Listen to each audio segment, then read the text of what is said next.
I thought you were my ex. Oh my god. You're good. I feel like the biggest idiot right now.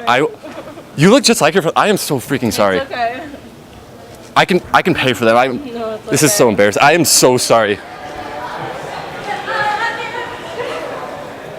I'm totally just kidding. Here you go. You can have these. I'm making a video. I'm actually cutting people's headphones and then giving them AirPods. I'm so sorry about that. I thought you were. Thank you. It's okay. Wait, what are you making it for?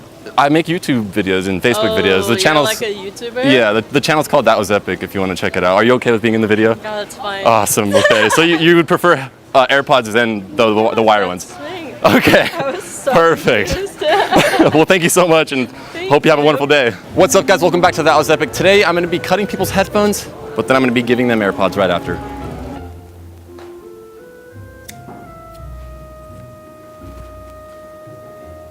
I don't like you. I don't like you. Why would you do that? Because I don't like you.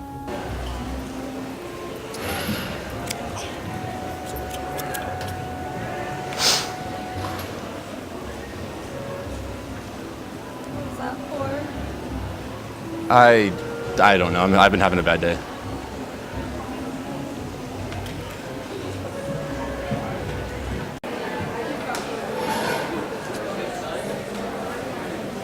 Oh, shoot. Those are really expensive, right? Headphones? Yeah. Oh, thank God. I saw that they were Bose. Yeah, Oh my God. They're like $100, right? something like that. Okay, I was about to cut them. I could barely tell. Literally, I was like, what if they are? And then I like turned around and was like, oh shit. I'm cutting people's headphones and then giving them AirPods, but I'm not cutting Beats or like Bose and stuff, you know? Because those like they're already almost as much as AirPods. Yeah, I would cry. I would have gave you AirPods and paid for those. I would have felt so bad. I'm sorry that was creepy, but like No, it's yeah, I'm trying to cut like old iPhone headphones and stuff, and then give them like an upgrade, you know? Oh, that's cool. So, but like, sorry I got that close. No, it's Have a good day.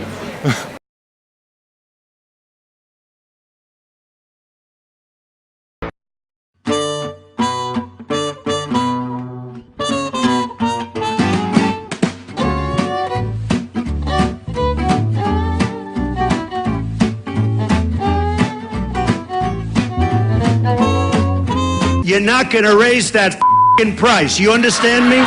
Listen, you motherfuckers, we're gonna tax you 25%. Raccoon doesn't have $7 billion fucking dollars in the bank.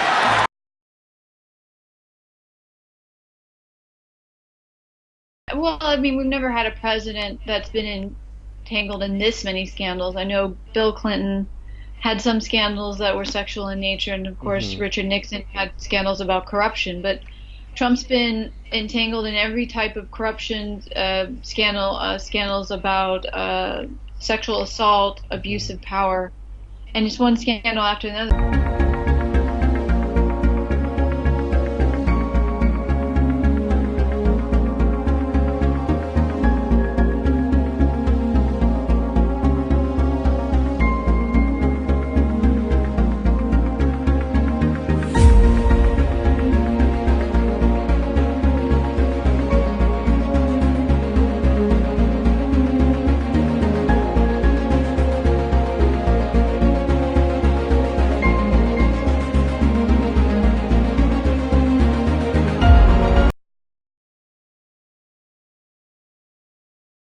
I believe we've saw a lot of Trump's wrong policies that can make him one-term president. I can refer to border crisis and unfair and shameful treatment with children at the borders, Trump racist tweets that made people angry, and now many voters think Donald Trump is a racist, or withdraw from international agreements that damage our reputation across the world. These days, many world leaders believe the United States is not a reliable partner and can't be trusted. In this awful situation, how we can claim we are a nation that respects for human rights, honesty, and other human values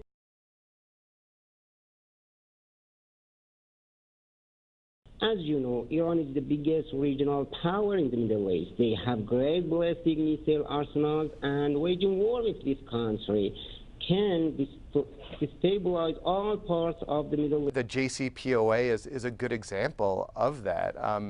Trump did signal early on, of course, that he was going to pull out of the JCPOA, the Iran nuclear deal. There were, however, ways of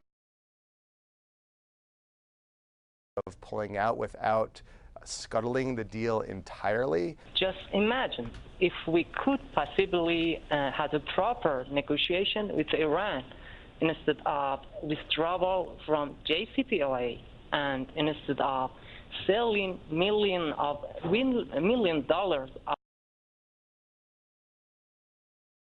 weapons to Saudi Arabia, which has brought so many innocent Yemeni kids and women to death, exactly like what we saw in El Paso, then we can decrease tensions and chaos in Iraq, Syria, Afghanistan, Yemen, and some other places in Middle East. Mr. Mark, your comment, please. Yeah, my heart goes out to the situation in Yemen, which is something that for years was a global tragedy, a profound tragedy that was existing under the radar. And again, being moved by statements like yours is why I sought to do what I can.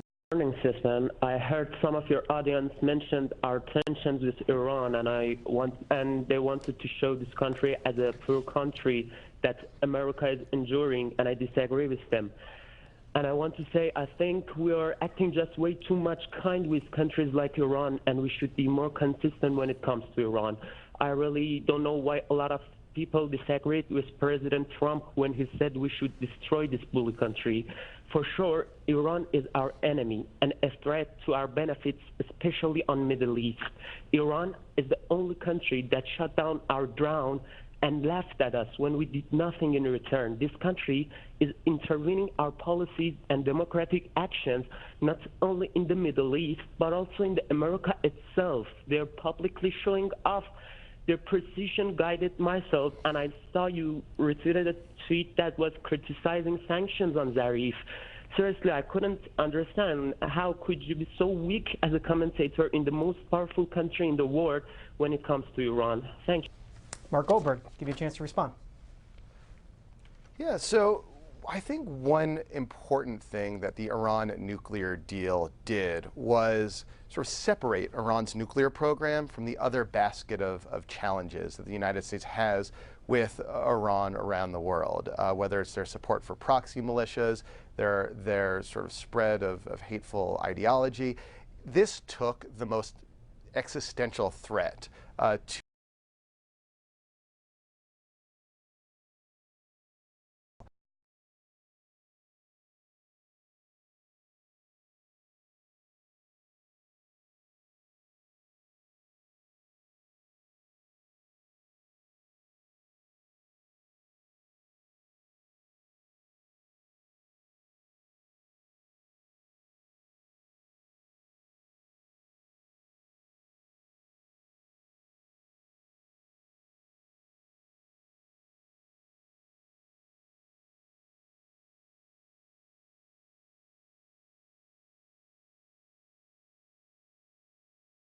they had been adhering to the agreement. There wasn't really any evidence that they hadn't been adhering to the agreement.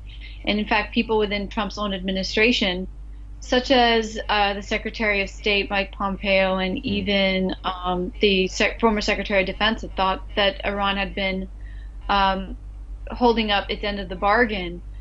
So out of nowhere, and I think that I would agree with the UK former ambassador to the US that said that Trump switched course out of spite, that he didn't really like what Obama had done and decided he was going to undo it, regardless of the fact that it had been working. They didn't really have a plan B in place as to what was going to happen if they backed out of the deal.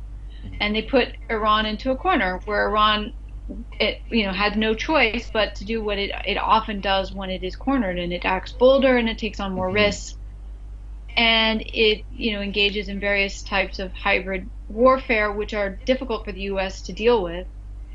And so while I wouldn't say this is the best thing for Iran to do, given that it should want to try to deal with its European partners and to not go against what its European partners want, because I think Europe is trying to diffuse the situation, to de-escalate the situation, to get Iran to not cross any red lines, and to hope that they can just wait this out until there's a new administration in place in the U.S. Which, you know, that there obviously there's a lot of uncertainty about that, and it's not like it's going to happen overnight. Iran is not doing that. Iran is placing tremendous pressure on Europe. It's not allowing Europe to provide some sort of alternative financial incentives. It's putting extreme pressure on Europe to defy the U.S., which is never going to happen. And instead, we've got the region a lot more chaotic and unstable than ever. And I don't see Iran backing down from this.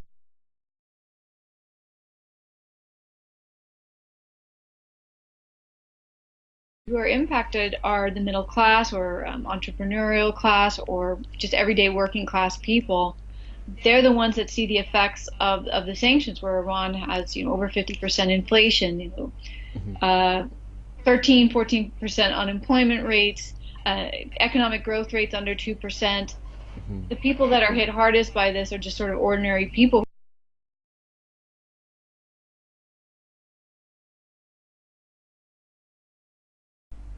Europeans have been trying to do both, but ultimately they have to cooperate with the U.S. because it's far more important. They're trying to engage in some type of diplomacy, face-saving diplomacy, providing alternative financial solutions to Iran without upsetting the U.S., but to go against the U.S. on this sanctions issue is too big of a risk. It just wouldn't pay off for them. And so they're sort of like walking a tightrope of trying to balance against the U.S., which they kind of have to out of necessity, and Iran, which I think they feel that, you know, I think they feel more sympathy for the Iranian side on this very particular issue. In terms of the UK and the US, you know, this relationship has had some ups and downs as of late. And we're seeing that the US is a much more senior partner because the UK got rid of their ambassador. I mean, that's really unheard of, that the president tweets, we're not going to work with this guy anymore. And they respond by just getting rid of him. I mean, he's a civil servant. He's supposed to be honest, and honesty and impersonal. He's supposed to be impersonal. You know, he's not something where, you know, some other leader takes it personally what he has to say about the fact that the administration is completely inept. And this is, I really saw it as a threat to UK sovereignty at a time when the UK really needs friends, really needs allies, needs the US economically because it's trying to step out of Brexit, and the timing couldn't be worse. So I think the UK knows it's very vulnerable.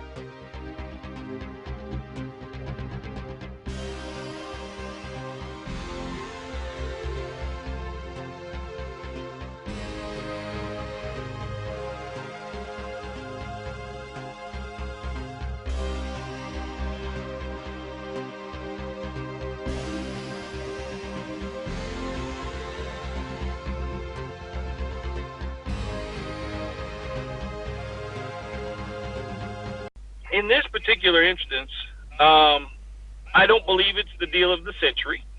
I think it's yet another one of those things that Trump is masterful at marketing. So by him calling it the deal of the century, the people who follow him and the news sources that report on him they will all say that it's the deal of the century. I don't understand why the Palestinians won't just take it. Well, people that aren't paying attention don't realize that the Palestinians started with X amount of land, and then the Israelis said, you know what, we want that land too, and they took it. And then they took some more and took some more and took some more, and so eventually the Palestinians started fighting back. And so it is unfair of us to judge the situation looking from the outside if we don't understand everything that's been going on. The Israelis continue to advance on Palestinian territory. That, you know, there is a two-state solution, but it has to involve the Israelis giving back some land.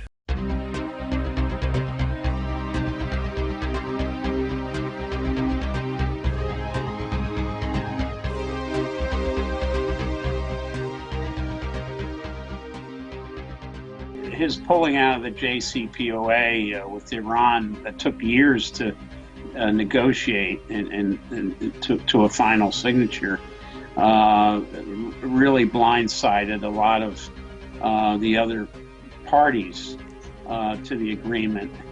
And there's a general lack of trust now in the United States because Trump pulling out of all these various international agreements, including the JCPOA.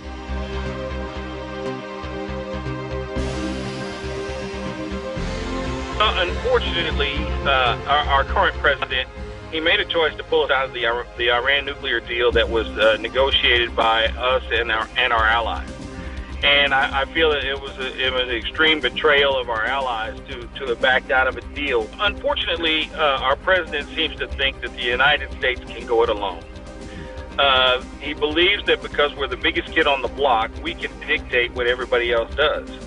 And that's not the way to do things in a world environment, in a global community. In a global community, everybody needs to participate and everybody needs to have their say. The president has isolated the United States by basically neglecting our allies. More and more, the United States is pulling away from its opportunities for leadership around the world. Well, I think it was a disaster for him to leave that agreement, that nuclear weapons, and it was helping Iran and the U.S. For Trump to pull out of that deal was bad for both countries, and of course Iran then was free to develop its nuclear technologies, and then that made Trump mad. But there's no deal. So they're not in violation of the deal anymore. So it was Obama negotiated that deal, and it was a good deal, and he was always against it, and it was destabilized the Middle East, and it's destabilized the relationship with Iran. Nothing good can come from having left that deal, and I regretted it at the time, and I regret it now. I think there should be another deal. To ask me specifically about the nuclear treaty with Iran and whether or not Obama had a better take on it or Trump has a better take on it, it's kind of like arguing about rearranging the deck chairs on the Titanic. The idea that the American federal government should be meddling in the Middle East at all is ridiculous. That a government that dropped 2 nuclear weapons on actual people is now trying to police the world and tell other countries who gets to have nukes and who doesn't is absurd. Well, his pulling out of the JCPOA with Iran that took years to negotiate and to a final signature really blindsided a lot of the other parties to the agreement. And there's a general lack of trust now in the United States because Trump pulling out of all these various international agreements, including the JCPOA. However, possibly the fact that the Iranian Foreign Minister Zarif was invited to Biarritz to the G7 by the French president may indicate that there were some side negotiations between him some members of the Trump party, but they would not include people like John Bolton, the national security advisor, who would like nothing more than to get into a war with Iran. Trump in Biarritz at a news conference indicated that there might be future negotiations with Iran, and that may become a meeting at some point between Trump and the Iranian President Rouhani. He did not dismiss that idea. So there may be some effort to salvage what's left of the JCPOA. Unfortunately, right now, we see how the Trump administration has started this conflict by pulling out of the JCPOA and imposing these very onerous sanctions that not only affect people in the government, but more so they affect ordinary Iranians. So it's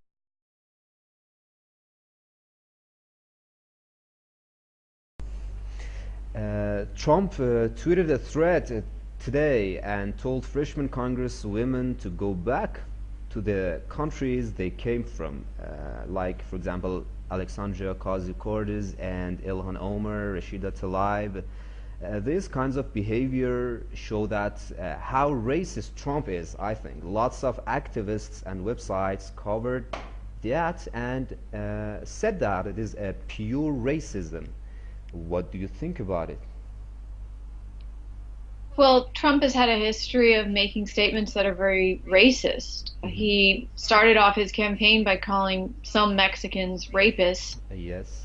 He seems to support people that love monuments from, the Civil War, which was a war that was trying to fight against slavery. He didn't seem to really admonish the South for keeping up these monuments, which are symbols of slavery, discrimination, and racism. And he has a base, some of which is racist and tied to racist organizations like the KKK or other neo-Nazi groups. He never, ever puts them down. He refused to attack them over Charlottesville at a time he could have made a very definitive, clear statement. And he's had a history of going after women as well, and particularly women of color. So it's not surprising, but it's another example of him making statements that are that would fuel hatred and bigotry. Well, Trump says these things because it riles up his base. That's really what's going on here. It's very difficult for me to say, oh, Donald Trump is a racist. I'm not sure I would say that, because I think of racism as an ideology, but I do know he likes playing these games as a way of bolstering his support. And I don't think it hurts him among his supporters, because the accusation that Donald Trump is a racist is probably 30 years old by now, and they voted for him anyway. So probably it's only going to help him. Well, Trump's racist policies and statements are going to drive a lot more people to the polls, unlike 2016, where many African Americans stayed home because they didn't like the choice between Hillary, who they couldn't get that excited about, and Trump. So, but this time, and we saw this already happen in 2018 in the elections, there was a massive turnout of African Americans, Hispanics, and others all around the United States, permitting the Democrats to defeat Republicans in like 42 congressional districts. And there was a couple close races for the Senate, one of which was in Texas with Beto O'Rourke almost beating Ted Cruz. So we're going to see probably even a greater turnout in 2020 because of the stakes. So I would imagine we'll see many more states fall into the Democratic column in 2020. Oh, he's absolutely a racist. And There's proof of the dangerous consequences right here in the United States in the last day when there were 2 mass shootings. And one of them, at least we know, was done by somebody influenced by white racist ideas. And these are the same ideas that Trump has been promoting since he ran for a candidate and since he has been in office. So we certainly see the connections between his racist ideology and the consequences both domestically and in our foreign policy.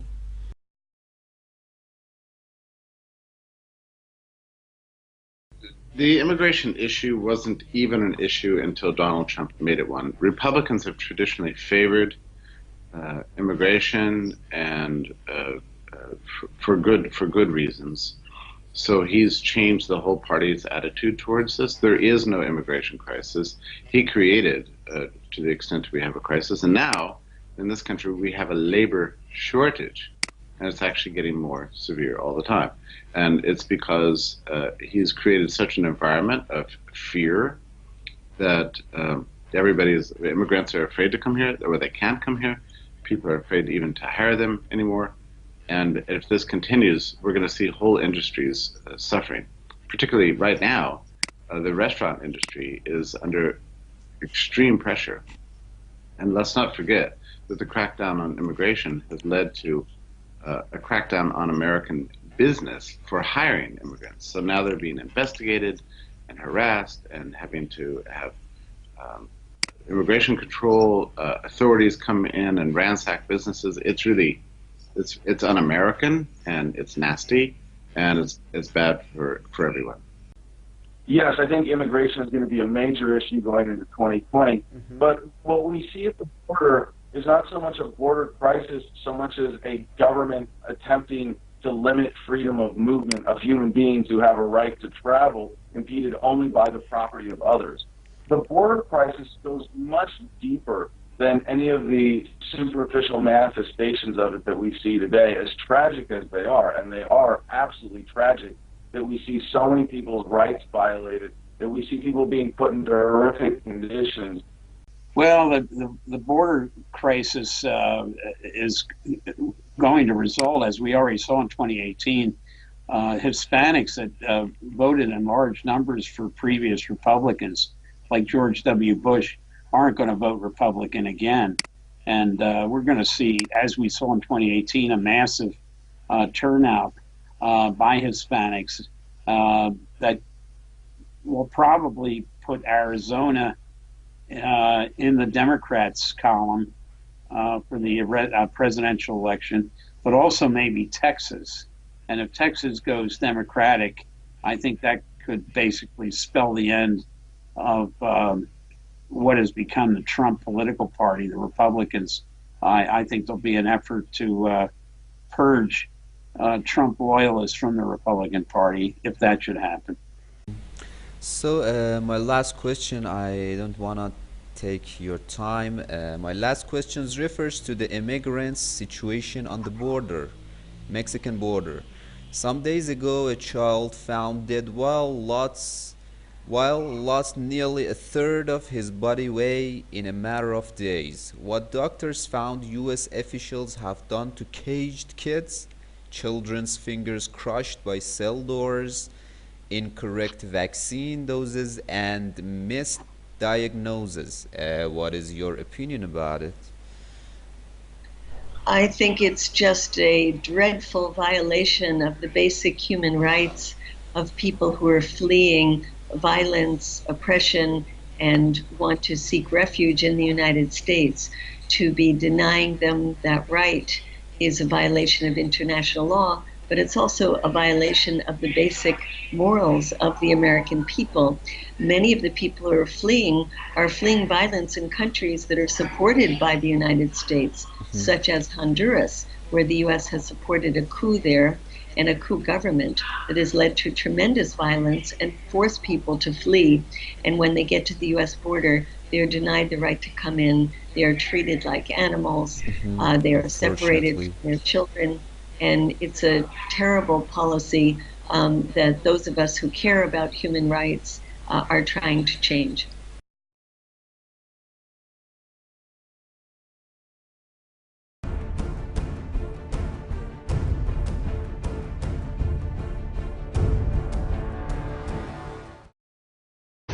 Experience 3 of the most spectacular golf courses in the world.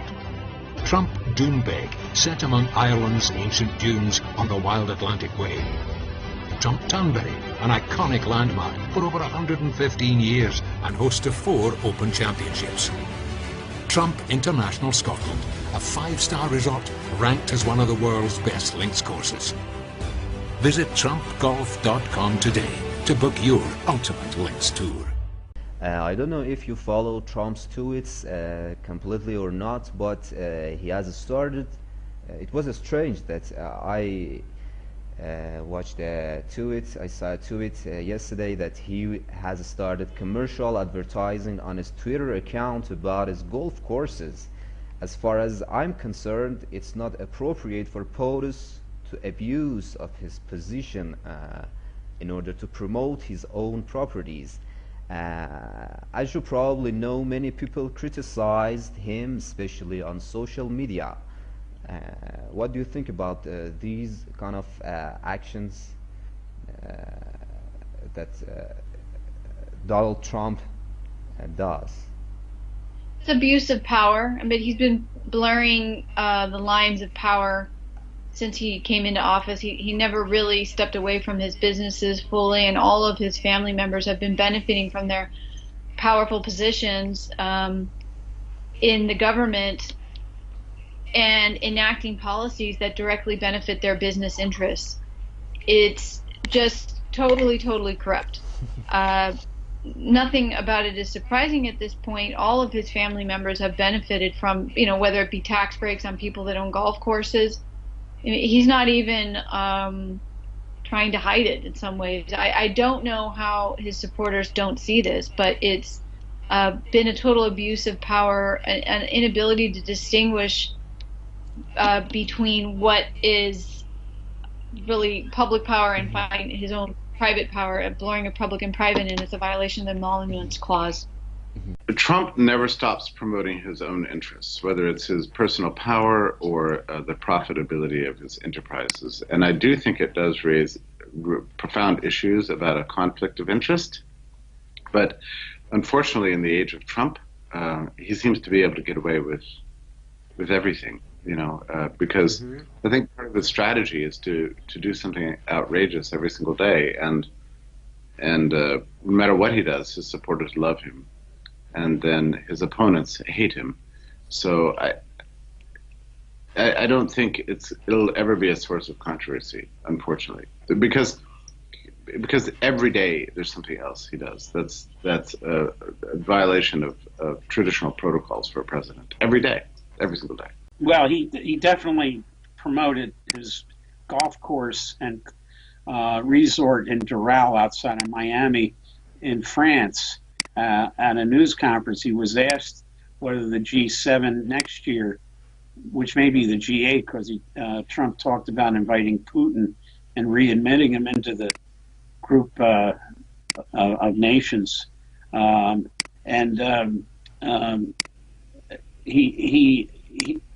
Trump stated that the reason the Secret Service and others approved Doral is because it's so close to Miami International Airport.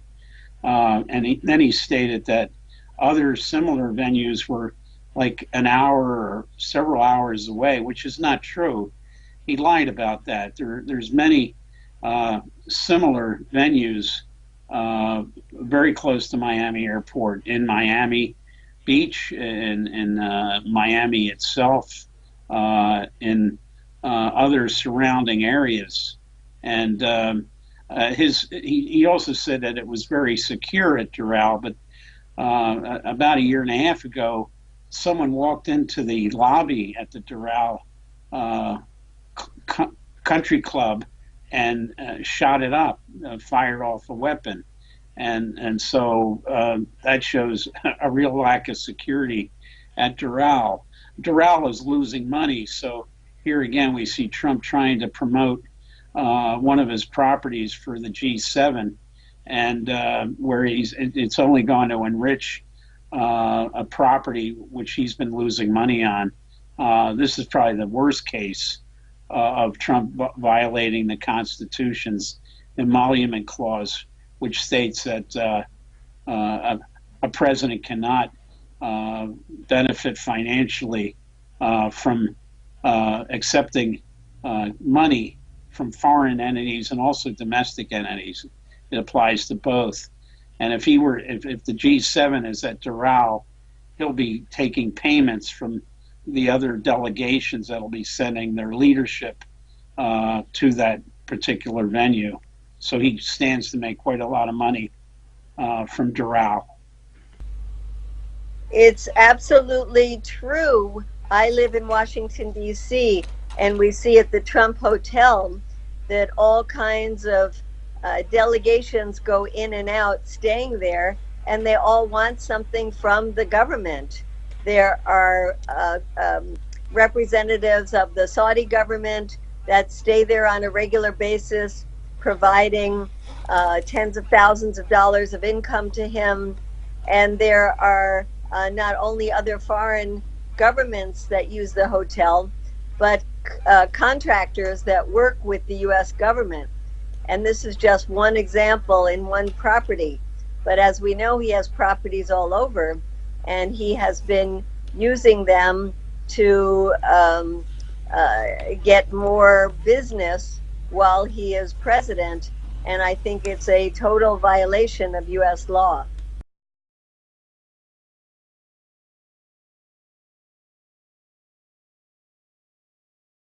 Mike, you're next from New York City. Good morning. Hi, good morning. Thank you for taking my call. I think legal immigration make America stronger and even safer. But there is another important issue that CSPAN is silent about. Iran has seized UK's tanker, and we can't do anything to help our ally. Could you remember when Iran arrested our miners in Persian Gulf and they cried in front of cameras? Today, Iranians are saying if your soldiers want to come here, they should wear their diapers. Please take a program on this important issue. Thank you, CSPAN. Thank you.